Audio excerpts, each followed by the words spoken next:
So, Dean, obviously, I've gotten the pleasure of knowing your parents, and they have raised you so well. Is there even areas that you would say that they could have done a better job when you're coming up in life?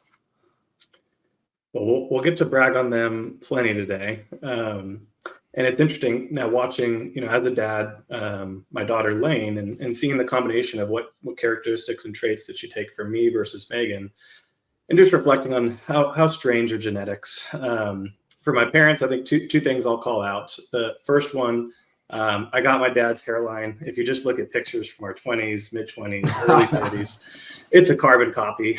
So thank you for that, Let me Dad. tell you, I think it's a wonderful hairline. Don't let anyone hate, bro. The second one, I've known you for a decade, and I don't even know if I've told you this story. So I was born missing 10 teeth, and so after the baby teeth fall out, no adult teeth come in behind, and so my parents have Okay. spent an ungodly amount of money at the dentist. Probably could have afforded a small house at this point, and so. Fun fact: I think I'm one of like maybe a handful of people in the world that is missing that many teeth. And Dean, hats off to these dentists. I would have never known. Paid a lot for that. They'd be happy to know that. Let's be honest, life's messy. Decisions are complex, and it's not all black and white. But these are the decisions that shape our growth. Welcome to The Tension. Let's get into it. All right, welcome to The Tension. Today, we have a wonderful episode around the things that we learn as we are being brought up, whether in life by our parents or in business or whatever it may be, versus then the things that we have to live out on our own. And the tension between, do you just continually take all the things that you learned and just keep saying, that's what I believe, those are my convictions? Or as you live life and experience yourself, do you allow yourself to change, or does it allow some of those things to get even more of a conviction for yourself? We have Dean Dillenberg here today, which I'm thrilled by. Dean and I have known each other for a long, long time. Dean is the vice president over Los Angeles and Austin, Texas, so quite a range of miles that he covers, but one of the more authentic guys I know. And one of the guys that if I really think about, like, as I've seen his journey and I've seen even getting to know his parents really well and even seeing how he's parenting, just this idea of he has learned so many things. And as he's now lived a lot of life, he's really had to develop a lot of convictions of his own. So I'm pumped to learn about this tension from you, Dean. Welcome to the podcast. Well, thank you so much for having me. Excited to be here because I would count you in that category of mentors, of people that you look up to, you respect, you learn a ton from in personal and business life. And as you live and experience more, you do have to face very real decision points. Do I continue to do things and pursue the path that has been laid out before me, because that's all I know? Or am I going to make an intentional deviation based on things that I've experienced or I hold to be true? And so really excited to unpack the topic a bit further. And one of the frameworks that I use as a backdrop is just looking at 7 major categories in life, the 7 F's. Yep. And so we'll get to unpack a little bit more about what are the questions, what are the things that I've had to wrestle with over time. So thanks again for having me. Well, heck yeah. Well, Dean, let's just dive right in. So, I mean, this idea of the tension between learned versus lived, talk to us. I mean, you're just going somewhere that I want you to continue. Like, why even get on this podcast? Why is this even a tension that, again, listeners out there, we want to bring you topics that are not problems you will ever solve, but are tensions we're just going to have to learn to manage for the rest of our lives. This is definitely one of those, whether you're someone that has lived many, many, many decades longer or not, it doesn't matter. There's still this tension of learn versus live. And we just continue to have to deal with that day in and week out and year out as we continue to grow up. But Dean, talk to us, why is this even a tension? I think one of the first stories that I can think of, pointing back at the start of my career, you're building a business, and like many other entrepreneurs, it's stressful, and you're measuring your runway of like how many months can I keep myself in this game before we go negative and we need to pivot. And so one of the first times I remember looking at people that I started in the business with, and they just had different levels of anxiety, and that was something that I was really struggling with. Like, why do I feel so overwhelmed? Why do I feel out of control?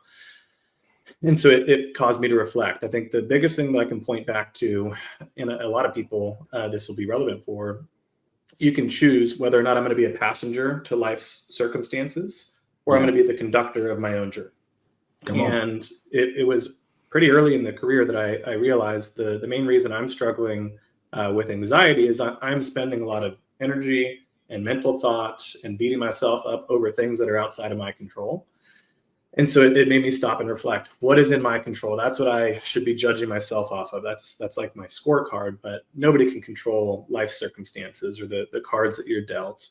You can control how you react to those things. And so that, I think, is the biggest reason I wanted to choose this as the topic, because a lot of people will continue to go through life and not ask the question, what is my definition of success in these different categories? Or is this an intentional choice to continue down this path? Or am I a passenger to my coaches, my parents, my mentors that made convictions and decisions of their own, but we're given free will. We get to make that decision for ourselves. And it's a combination of opinions. So that's the biggest reason I wanted to have this as the topic.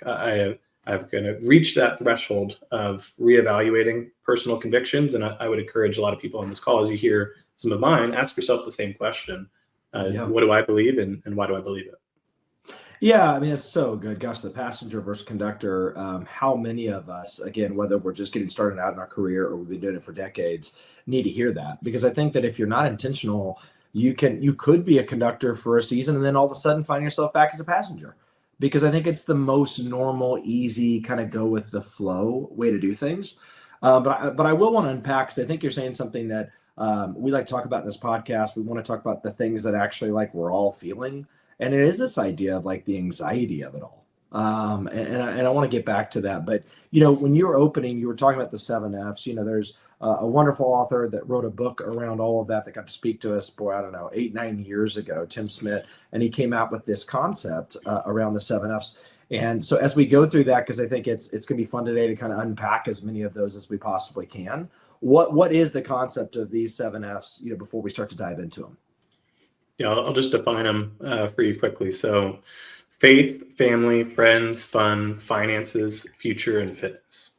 And, one of the things that I actually... By the way, every time I hear that, I think of the dodgeball movie. Dip, dive, dodge. So, sorry, keep going. You were on a track. I'm sorry. No worries. I mean, one of the things that I took from you with that, the group that you're a part of, C12, you had shared, here are some of the things that we talk through as a group, and we fill out this balance wheel. And on that wheel, each one of those 7 Fs is one of the spokes of that wheel, and you fill in, where am I, 1 through 10. And I took that to any of the one-on-ones that I'm doing with my team or the quarterly performance reviews, because if I'm sitting down for a mentorship session and, all of our categories are at a 10 or a 7 or an 8, and then one of the categories is at a 3, the whole concept of the balance wheel is every time that wheel turns over, it's going to go clunk, clunk, clunk, clunk, clunk, clunk. Yeah. And so one of the things that I'm a firm believer in is you need to have balance. If one of these things is out of sync, it is going to have a ripple effect to all the other components of your life. And so partially it is how much time and how big of a priority do I want to make these 7 Fs? And then part of it is also just an exercise to take inventory of where do I stand and am I making progress in the right or wrong direction when I do my next check-in, whether it's weekly or monthly or quarterly. But it really is meant to be a self-accountability exercise. So that's the exercise. Take me to how we're going to apply it today when it comes to this tension of learned versus lived. For each one of the categories, I think the main question that I would encourage people to ask themselves, what is my definition of success in each one of these categories? So for fun, some people I want to have 5 nights out with my friends per month. Some people I want to have a date night with my wife every week. It's going to look different. You got to contextualize it to your own journey. But what is your definition of success in each category? It's so funny you say that, Dean, and even go into fun. I remember Jacqueline and I, like coming out of college, we get married. And I remember we're like, well, fun when you take like a vacation, for instance, is you should go to a beach and all inclusive or something like that, and pretty much just like lay around and have margaritas and, and then come back and you'll be refreshed. And we did that like 3 years in a row, like starting in our marriage. And I remember being like, Jacqueline, how do you feel when we come back from these? And she's like, I don't know, just terrible. I was like, kind of me too. Did you have fun? She's like, I don't think so. I was like, but people are literally having fun there. But we had not defined it. And I remember I told her, why don't we go do a crazy hike and do Machu Picchu and just hike for 8 days and just like, 100 miles, whatever it is. And she's like, yeah, okay, let's do it. We came back and I was like, was that fun? She's like, oh my gosh, it was amazing. And then we talked to people like, that's what y'all did for a good time. Like you didn't just relax. So I think there is something to be said about that, right? But I can say for me, like, how did that come about? I mean, back to this tension, I had learned coming up, from my parents, which was really great, that's what a vacation was. And then as I lived life and got to make my own convictions, I was like, just because that was how they felt it and how I was raised, that may not be the version of me. So I think that's a great jumping off point into the discussion here, Dean. So, let's start. Let's start at the place maybe that, is nearest and dearest to you, which is your sweet family. And now generationally, right? You get your folks, and then you now have a daughter of your own. It's just so fun. And then you got a wonderful wife, Megan. So let's go into it. So like you said that in each of these 7 F's, it's important to define your own version of success. Because then like, is this just, I'm a passenger because I learned this, or now that I've lived this, do I actually am I convicted by this? Is this how I want to live this thing? What, as you think about family, like what's some things that come to mind, Dean, of this whole learned versus lived? So this is where we'll get to start bragging on my parents. I think one of the advantages of pursuing a career that is entrepreneurial is you get to define, when am I working? When am I present with family? Yeah. And you build your own buffers. I remember waking up pretty much every morning. My dad was already on the computer. He was already working probably from like 5 to 7 o'clock. What it afforded him is to be present when it was time to drop the kids off for school or be my Little League baseball coach. I would say probably 95% of the time we had dinner together as a family almost every night. And wow. Then every Sunday it was family dinner. And historically it was my 4'11" Grandma Lou coming over, whipping up a tomato sauce, doing a big Italian dinner on Sundays. But like, that's the first one that I can think of. Time with family is priceless. And that is why we work hard. That is why we try to provide. It's so that we can buy that time to be present and be engaged and put cell phones away. That's where the memories are made. And if you don't have those memories, who cares about the success in business or the other things that you could prioritize? That was very clearly from the beginning set as an example for me. And I've tried to model that, because that is going to be one of the examples of things that we were taught. And we make a very intentional decision. I want to continue that because it is a priority and it is a lot of fun. And so we'll talk through some of the deviations later. But that's the first one that I can think of. It is just time with family. Yeah. Yeah. So for you, success that you felt like you learned coming up with family was quality time. I mean, that's really what success is. It's both the quantity and the quality of that time.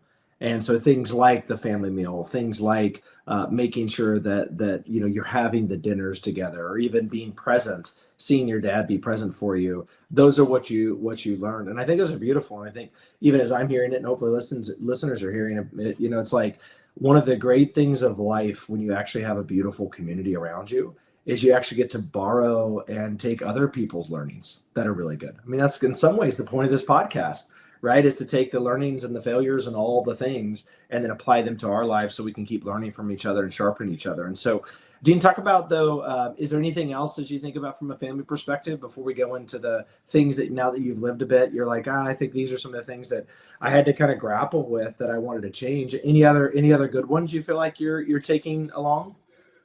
On the family piece, and then we'll go into the deviations. A couple additional things that we wanted to continue to model, just building off of some of the family meals, the generosity that I saw my parents model, twofold, like, externally to various organizations or charities, I've wanted to continue to do that. But even inside of the community, including people in the Sunday dinners or having people over for sleepovers. My parents always wanted to create the environment that was like safe and inclusive and fun. They had, maybe less rules. Like we could skateboard in the house growing up. It wasn't the nicest house, but like that's very California fun type of stuff. So I think that's the other component is just modeling. What does it look like to be a host? Because that's why you want to have nice things and nice meals, and you want to share it, not just keep it for yourself. And I think they did a good job of modeling that. The piece that I'm still grappling with and don't have the answer to from a parenting standpoint, I remember I was not an ezy child, ADD, ADHD. Well, you didn't have the teeth, no teeth, so you probably no teeth. were teething for 15 years straight. So maybe that's why my dad doesn't have hair. I just stressed him out too much. But really, one of the things that my wife and I still need to make a decision for, my daughter's 18 months old. She's starting to have toddler tantrums. And boy, is that is a test of your will and your patience. So we haven't gotten there yet, but like I remember distinctly, I was probably in middle school, and you're starting to kind of learn bad words and exchange them with your friends at school. Sure. And I remember coming home and using one, and my mom, she dragged me over to the sink. She took the bar of soap, she rubbed it into my teeth. Wait, that actually happened? Oh yeah. I've always thought that was just an old wives' tale. Oh no, that is a real. How did it taste? I mean, it's stuck in your teeth. I mean, you can imagine when you eat a piece of caramel and you got it for like the next hour. But now it's Dawn soap or bar soap. Not fun. And so, that's one that my wife and I will have to figure out. Like as we're raising Lane, how do we want to do punishments and bar soap actions? Or no bar soap? That's our next tension podcast. But in reality, I mean, there's going to be so many of those types of things. Another easy one is like, we before having kids, we would see kids out at restaurants with an iPad, and it's like, oh man, that'll never be us. And so far we're doing good. Not much screen time and not giving her iPad, but like, boy, I see the temptation, and we only have the one. And so I can't even imagine, you guys. I was going to say, we held sturdy for one. We were 50-50 for two. And by the third, just please let us talk at the meal. So that's another one that we'll have to grapple with. And we don't have the answer to today. We need to live more life before we can actually make the call. For the time being, we'll lean on the way that we were raised. Yeah, that's so good, man. Well, and I think that one thing I want to hit on here is like, because you said it in the opening around just kind of this anxiety, but I think it takes a lot of self-awareness to know that you're in one of these learn versus live moments, because they're very distinct moments. I mean, you could be actually in them for years without knowing, but there's a moment that comes along that you're like, like I just do this thing. I'm a passenger in this thing. And now I have to figure out what my decision is to be a conductor. But I love that analogy at the beginning. Like as you talk about some of these good or some of these things you want to deviate from, do you remember like in any of those, like a moment where like, dang, I don't know how I feel? Like how does that feel when it strikes you? Like, and how did you even go about processing? Got one that's less serious and one that's more serious. The less serious one probably goes back to 6th or 7th grade. My dad grew up in New York, played baseball, and that's what actually brought him out to the West Coast. He got an offer to go play baseball at USC. It's like big baseball guy, got me into Little League and T-ball and all the things. And I won't pull up the stat sheet, but I was pretty good at baseball. But I had a very real decision because I got introduced to lacrosse, and those are both spring sports. Okay. And lacrosse, like new on the West Coast, nobody had really heard of it or participated in it. But my neighbor played in college, and he was starting up a team. He thought I'd be good because it's a combination of like hockey mixed with football, and it's a bit more fast paced, and you get to hit people and a little bit more my speed. Again, going back to the ADD, ADHD, kind of got bored with baseball. And so I remember it's like, man, do I stick with baseball because my dad loves it and he loves to coach and he wants to watch me play the sport that he played, or do I deviate? Do I go into a direction that feels right for me, but is likely gonna have some ripple effects in the process. And so as a middle schooler, I think I was probably a bit more selfish and just thinking about which friends are playing which sports and who do I want to spend time with. Probably less concerned about, how is this going to make my dad feel? But in reflecting on it, that is like one deviation. The more serious one was like, do I stay in proximity to my family? Because that is why we were able to do a lot of family dinners every weekend. All my grandparents got divorced and 3 out of the 4 got remarried. So I had 7 grandparents growing up, aunts and uncles, like they all lived in the same area. My cousins in the same area. So that was my first like pretty serious deviation, is deciding I'm going to go to college in Fort Worth, which is like, 1,000 miles away from Los Angeles. So that was hard. Probably the first year being away, hard for my parents, hard for me, filling out what's the right rhythms to stay connected. And then deciding, once I graduated, I've got better job opportunities leveraging my network in Texas than going back home. And so that was kind of the second piece of deviation. And I know that likely had baggage and strings attached. And then, the bigger one was convincing Megan, like, hey, I've really kind of worked hard to earn this opportunity to launch a Los Angeles office. And it feels right. It feels where I called to be. But I'm pulling you away from your parents that had just built this beautiful retirement home in Austin. And that created awkwardness. But she was shrewd. She made me and you sign a contract with a return date. She said, I'll give you 3 years in Los Angeles, but then we're going to come back. And so, 3 years of amazing stories and memories, and living, 1 mile away from my parents and having them get to be there when Lane was born and help babysit and raise her. Really, really fun. But man, I remember when we moved back to Texas and my parents helped get us moved and help with the baby. And we're at that dinner before, they're set to leave and go back to California. And my mom just can't talk the whole dinner because she's on the verge of tears of realizing like, man, I had this amazing 3 years with my eldest son living a mile down the road and getting to spend time with him and his wife and my first granddaughter. Yeah. And now they're 1,000 miles away again. And just knowing that like, this was a commitment I made my wife. This is something that I feel like is right for our family and our friends and our community and what we want to prioritize moving forward. But it's not without, hurt, some pain, some hurt along the way. And so that was the more recent and heavier one because felt right. But at the same time, there are elements that still hurt. Man, no, dude, like I understand that. And as I'm hearing you talk, something I wasn't expecting to go to today in this tension is like, it's okay. You had these moments of realization in all of those stories, right? Whether it's baseball versus lacrosse or, moving out, right, in a very family centric, like let's all be close geographically type thing. And I'm sitting here, I'm like, it's interesting because when you decide to change from the things you've learned and the behaviors in which are expected of you, and now that you've lived life and you want to make a different move, every one of those stories had pain, like they had hurt in them. So like, I don't know if I'm a listener out there, it's like, okay, maybe I'm starting to think through some things in my own life, even for my family, that I'm like, maybe I'm different. Maybe I think about that different. Maybe I have a different lived experience. And so I don't want to just do what I've learned. Like what's your advice out there, knowing that in all of your stories so far, they've caused real pain? Like, how did you figure out it was worth it to still make that change and conviction while then introducing pain? I wish I had the silver bullet. I don't. There's 3 things that come to mind. Thought, prayer, and feedback are the 3 that come to mind. Okay. Love it. None of these decisions were made overnight. I spent a good amount of time sitting on it.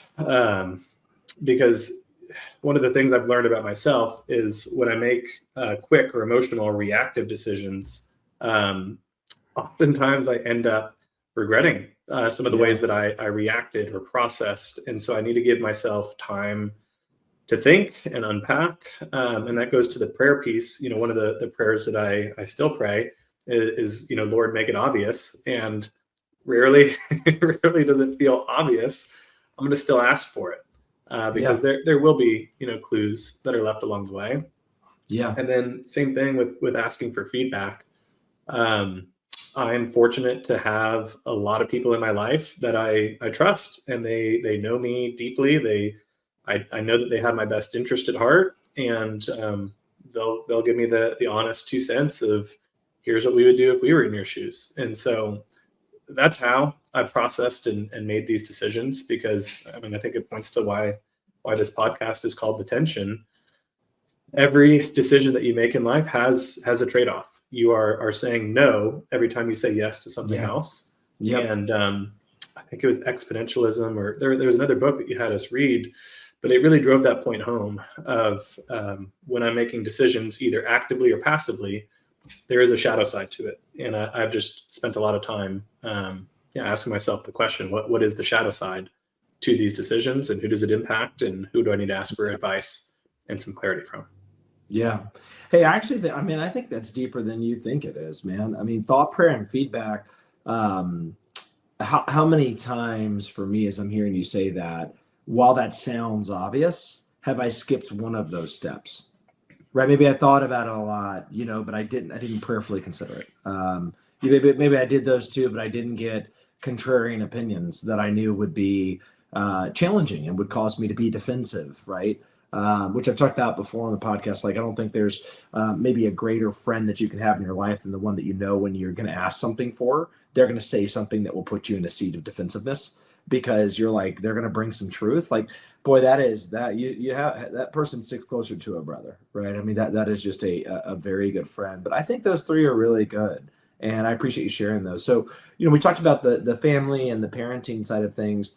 Dean, it's been interesting watching your journey. Even, we were just talking about prayer, like even on the faith side, right? I mean, because you clearly, and most all of us, have some type of faith or religion or lack thereof as we come up. And then as we become adults, I think this is a big one, right? I think parenting is another one of those big ones that if you're going to become a parent or you're going to become a spouse or these things, like there's just these natural, like, okay, you got to start to decide, what do you believe? How much of the learned do you still believe? How much of that is different as you've lived your life? And so if you wouldn't mind, like, I'd be really curious, because I know your story. Like, I think it's a powerful part of your story. How have you thought about faith in this lens of learned versus lived? I'm gonna tie it into back to family, because it is relevant. So stick with me. I think one of the things that I'll compliment my parents on is giving me space to make decisions and maybe fail and flop, but learn the lesson versus just give me the answer. And so I was talking to my parents, and they pointed back to a pretty funny story. So we were headed to Africa. This was like my mom's dream, like 30-year dream, want to take the family on a safari in Africa. And I was 12 years old at the time, and we're going through the brochure ahead of time. You can choose different excursions. And our layover was in London before headed to South Africa. So I was like, okay, I want to go on the London Eye, big old Ferris wheel. And then in Africa, I want to do a bungee jump over the Zambezi, I think it's the Zambezi Bridge, and a big river. I think it's the largest suspension bungee jump over a river. And so they're like, okay, sure, you're 12, but like, we'll make it happen. You're a thrill seeker. We get to London, and I'm just paralyzed. Like, I can't get on the London Eye. I'd never been afraid of heights before. And so we get to Africa. They're like, okay, he can't get on the Ferris wheel. There's no way he's going to actually go through with doing this bungee jump. And so my dad says, buddy, if you do it, I'll do it. And that was a big mistake because when put to the test, I stepped up, 12 years old, jumped off this giant suspension bridge over a river and did the bungee jump. I'm really proud of that. But like, my parents had to give me the space to try and fail, but it was my decision, and they let me kind of come to those realizations myself. So, tying it into the faith, they did the same thing. Growing up like everybody else, we're going to church every weekend.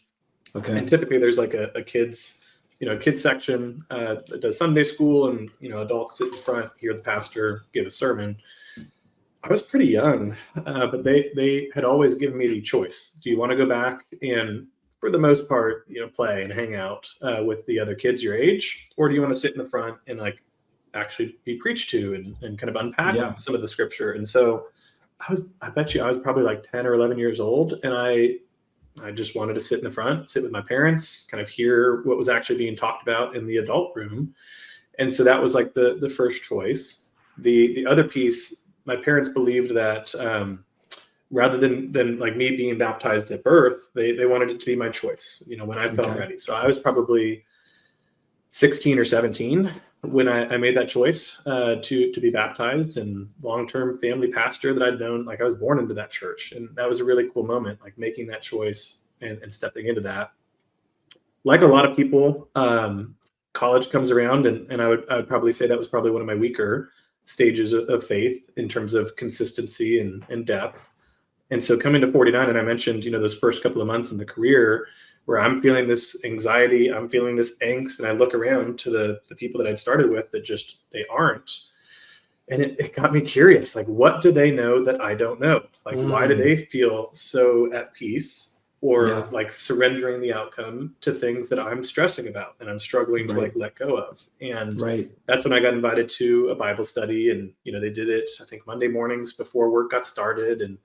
And so I will kind of point back to that as like one of the, pivotal moments in my personal life, my faith life, of kind of rekindling that curiosity. Like, what is it that this can unlock for me that I'm currently missing? And haven't looked back since. And so those are some of the inflection points, but, very, very cognizant decision. Yeah.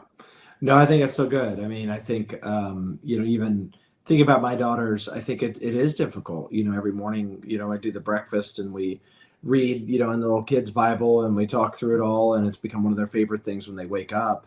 But part of that was because, like, I don't remember my parents, and I grew up, wonderful parents, right? And Christian household, always at church, these things. But like, I don't remember them doing that. And so I don't remember having the opportunity to like just sit there and make it so normalized to talk about these things around a breakfast table. And so it's just such an interesting, like, you can have, to your point, these wonderful things you learn, because my summary of that is you're more or less just continuing the wonderful things you learned and then making them more applicable as you live more of your life. Of what is it actually like? What's the application in different seasons of your maturation? And I think that's really good, because that's not a story of, hey, I lived some life and I just decided that it was wrong. I think that's a neat one of like, I'm still on the same learned journey, but I've kind of taken over the conductor role, which I think, those are, I think, the most neat ones, right? When we can do that, because that's where legacy starts to be really interesting, right? Because if you can be a conductor to something you once were a passenger, but it's the same train, that's what I think a legacy is. And I think there's a beauty to that isn't going to find itself in all 7 Fs. Right. there's just going to be some things we just like deeply disagree with, that we have to be, to your point, willing to have the pain. So I appreciate you sharing that. So like for you, we mentioned success. Like for you, what is success then, if you thought about your faith journey? That is one that I'm still trying to answer. I think the biggest part for me is like, have I truly surrendered the outcome? Have I truly bought into the idea that like Jesus is my savior?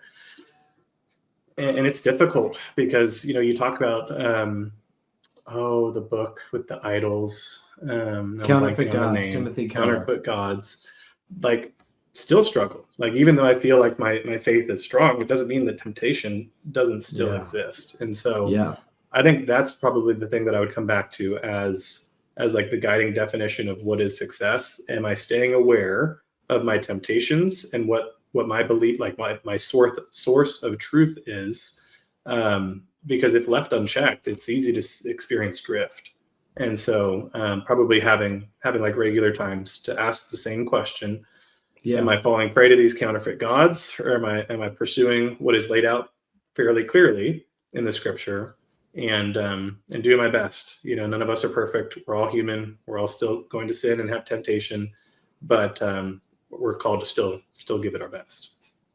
Well, and I think you said something in there that I think is actually really, really good, which is in this tension, if you don't have, they don't have to be like on the calendar every year, but like if you don't have real times to reflect on like where you are, it's kind of interesting because as you grow, you start to actually learn in some ways like from yourself, like you're establishing your new family systems that frankly you are in charge of. And do you want to keep those going or not? Do you like the habits? Do you like the beliefs you're on, or do you need a radical change? And I think that's like the deeper version of this tension. Is it's one thing to have learned from others and then have lived experiences that tell you to either continue on or to make a shift.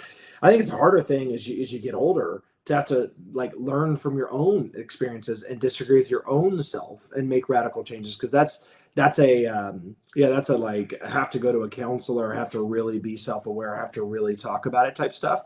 But I think that's where we continue to evolve and grow and get better and all those things. So I appreciate that a ton, Dean. So talk to me. I mean, we're not going to get to all the 7 F's, but I'm curious, as you think about some of the lifestyle type stuff, which I know does not start with an F. But if you want to talk about like the finances, the fun, I kind of put those two in more of like lifestyle. I remember, and Jacqueline and I still laugh at what your dad said. He said, I don't believe in reincarnation, but if I did, I sure would like to come back as one of my kids. We've told that to our daughters so many times. It was what a gold line, but it's also beautiful. It's like, that's what you want for your kids, right? Like, but I just think this is hilarious the way he said that. But talk to me, like, when you think about your own viewpoint of having fun around finances and how that drives things, like kind of that area of your life. What's some of the things you learned that you've kept going versus some things you've lived and you've changed? One of the easiest ones that I can point to, because growing up in Los Angeles in a nice suburb, you see people with a lot of wealth and a lot of resources, and people choose to spend their wealth, regardless of how much or how little they have. They choose to spend it in different ways. Yeah. I remember you as well coming back from a New Year's break and coming back. It was probably 5 or 6, maybe 7 years ago at this point, saying, Jacqueline and I have made an intentional decision. We're going to choose experiences over comfort. And that one resonated with me a ton, because that's the same way my parents really pursued, where are we going to spend our resources? For us, it was experiences over things. Yeah. And so as we look around growing up, like, we did not have the nicest or the newest house. We didn't have air conditioning. I mean, Texans hearing this won't believe that, but I mean, it's a 67-year-old house, no air conditioning. You open the windows and pray for a couple weeks out of the year. But didn't have the nicest house, didn't have the fanciest cars, never had fancy watches or jewelry. My parents, if given the choice, they were going to spend their money on experiences. And so sometimes that was like a big birthday party that we could take all our friends and go paintballing. Or sometimes that was going on a service trip down to Mexico and kind of donating our time and calling that our vacation for the year. Other times it's like the big trip to Africa, because when you experience these things, I mean, those are the memories that life is made of. You can't take you're not going to be sitting on your deathbed being like, man, I'm so glad I have X, Y, or Z things. You're going to be reflecting on the memories that you made with the people that you love along the way. Yeah. And so one of the things that has stuck with me as a personal conviction, travel, and I've got a little push pin map over there. You can't see it, but travel to me is one of the things that's given me the best perspective in life, because you go visit other parts of the country or country. There are so many little things that we take for granted along the way. I remember, like, on the safari in Africa, you'd see these kids that have nothing. I mean, they don't have a floor on their house, and they're still happy. They're still smiling. They're still excited to get a little candy. Like, there is so many ways that people can still experience joy and happiness that don't have things.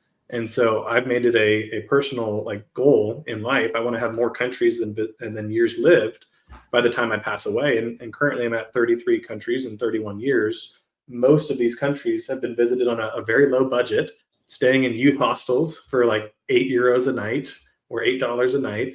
But I've been able to experience so many new cultures and perspectives and traditions and foods.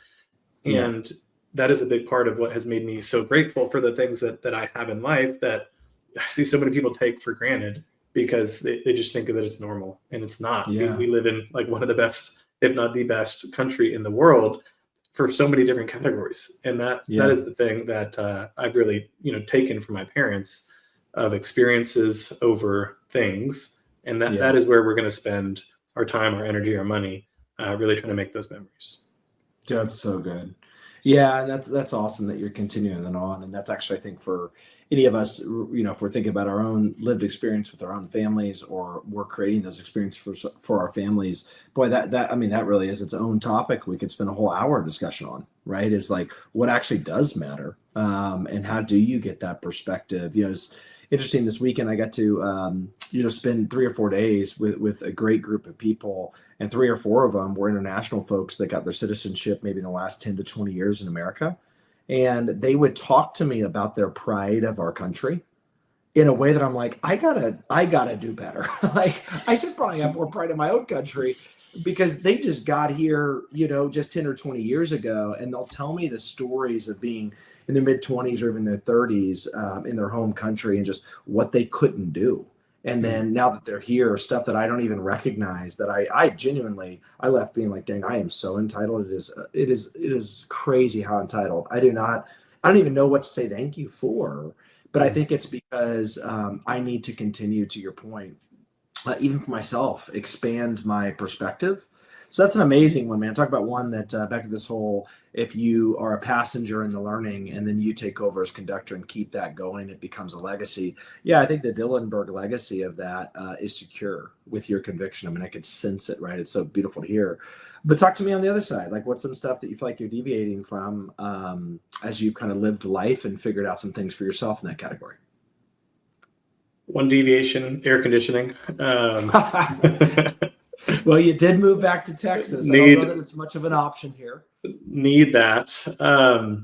But I think that there's a lot of overlap of things that we're going to keep consistent. I think one maybe deviation that I could pick on.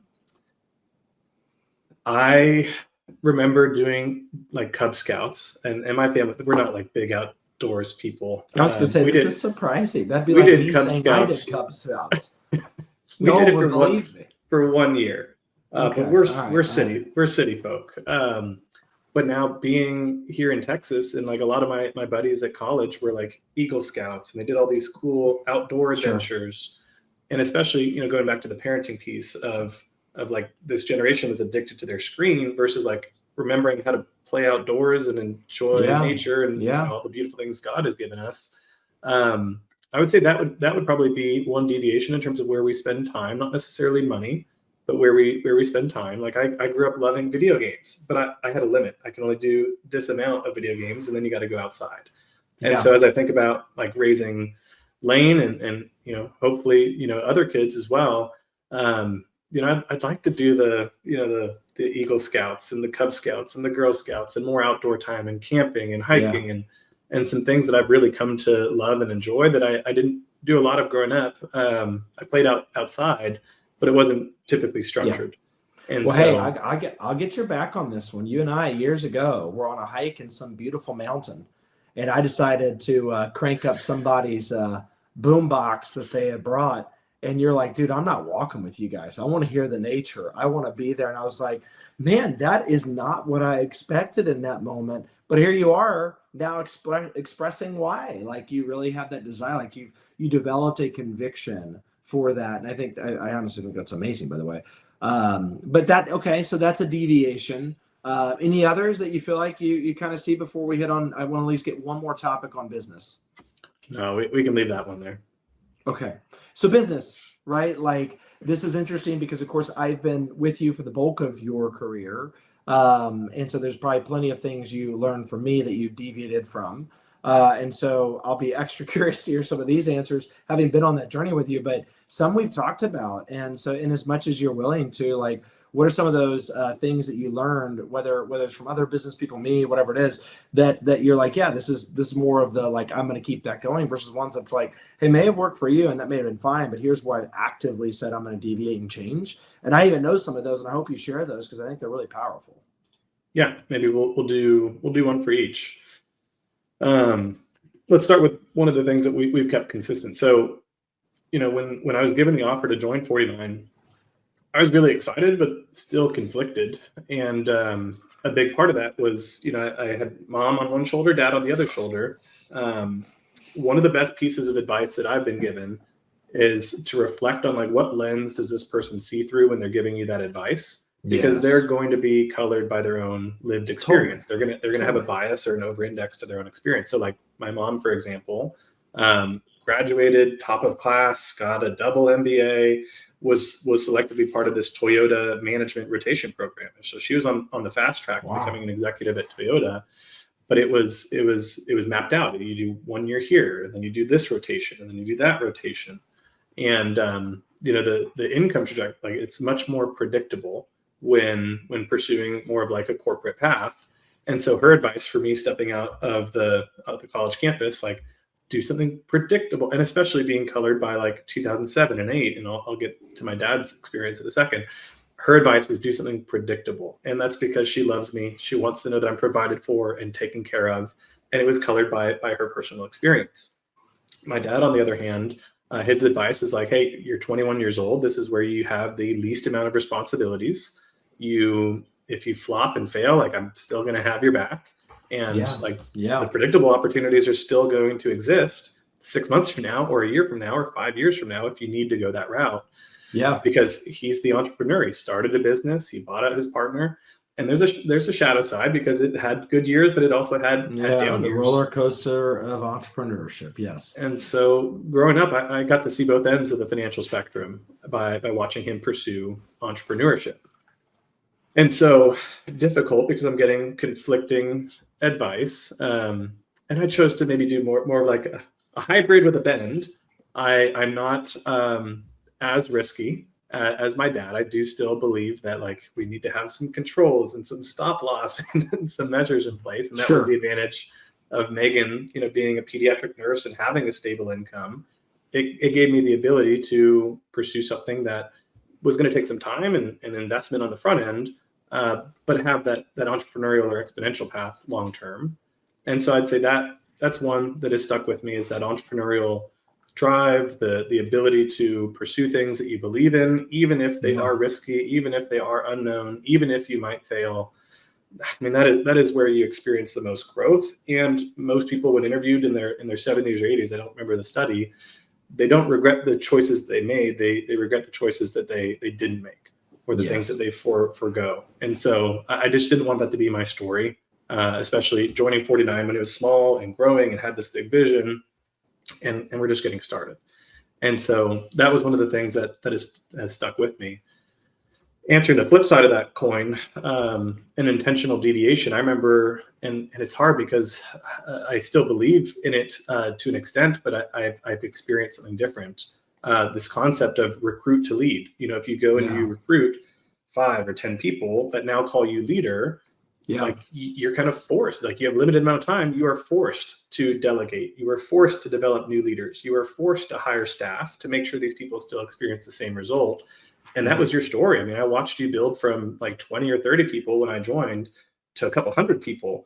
And that was really impressive. And you developed all these other leaders, and it just kept growing and growing. My experience in building a team in LA, and in Austin, it was just a little bit different. I did experience this moment of like, okay, is that the right path for me? Or do I feel comfortable, like, maybe slowing it down, not having as fast of a trajectory as Travis, but having a story that I really can be proud of if somebody joins my team, like, this is an extension of me. Like, this is part of my family. Your results are my results. And so if you're joining my team, like, I have expectations for your level of success and your level of income and your level of impact and your level of retention. And I take a lot of personal pride in that. And so it might be a smaller group. It might not reach certain goals or thresholds as quickly. But if I bring somebody onto the team, it's a big part of why, if we look at the company, a lot of our people have highest in the company per capita results. But it's because we've been intentional about, we're going to slow down and go a little bit deeper with the existing group, rather than grow maybe too quickly for what I can handle and for what I can truly develop and pour into, and risk, not retaining these people. Because that really is my definition of success in this category. Like, not necessarily the revenue or the head count. Is this person retained? Are they going to continue to be in this career for the years to come and make an impact for dozens of families? Well, I mean, my goodness, it is so interesting hearing that. And it talked about just the evolution of 49. and the maturity of the organization as we've all then matured. But I'll tell you, even hearing you, like leaders out there, I think one thing that we all need to be really well aware of, back to this whole learn versus lived, is even if we learned that something maybe worked for us, if we start to see by living in a leadership seat that others are not able to do what you learned, you have to be able to be willing to eject on that. You have to be willing to change the strategy. And I think that's a totally different part of this learn versus lived, right? Of when we start to get into parenting, we start to get into leadership and these other things, it is just so the natural response as a human being to just say, this worked for me, I learned this, therefore let me give it to you so you can live in it. And that doesn't work all the time. And so back to what I love what you said about your parents giving you space, even back in the faith discussion we had a few minutes ago, it's like, well, sometimes you have to say that worked for me, but let me give you space. And you've got to be able to make it your own, because some concepts may still be true, but you have to be able to contextualize it in that own person's life and the season they're in, which is just, so many things we can talk about. Dean, this has been amazing. We've got to wrap. I do have to close, as always, with one final question, which is for you. A lot of takeaways here. And frankly, I think one of the gold mines of today, for me at least, was just all the things that you've got me reflecting on, of just like, am I doing that? Am I doing this? Like, I don't know. It's just, there's just a lot of things you're convicted by that I'm really challenging myself thinking. So thank you, dude. This has been amazing. But, if I'm a listener out there, you give me the 7 Fs. We haven't even gotten to all of them. You've given me this whole tension to think about. You've given some really, really awesome stories, frameworks, things like that. What's the one thing you want to leave with everybody that's listening out there? I think the call to action, two-part, write down the 7 Fs, give yourself a ranking 1 through 10, look for balance, look for imbalance. If there's things that are clunk, clunk, clunk, clunk every time that wheel turns over, spend some time mapping out, like, what can I do a month from now to give myself a higher score in that category. So that's probably the first call to action, is just take stock of where you stand. The second part in relation to that exercise is, what is your definition of success in each one of these categories? Is it something where the definition has been given to you by somebody else? Or is this my decision of, this is my definition of success? So that's the two-part, tying it all back to the 7 Fs that I would give people as an action item leaving this call. Amazing, Dean. I think that framework's awesome. And I keep going back to, if you don't feel like in any of those areas you are the conductor, then today may be your day, right? Like, get away from your phone, get away from everything else, and go do that exercise that Dean is telling you to do. And maybe you'll find the areas that have caused anxiety, have caused this, like, I just don't feel right about something, doing the hard work to figure out what that is and to figure out what tension is there. Whew, it's hard, it's painful, it causes hurt, all the things, but the byproduct afterwards is always better. Dean, thank you for being on. We appreciate you a ton. This has been an awesome episode.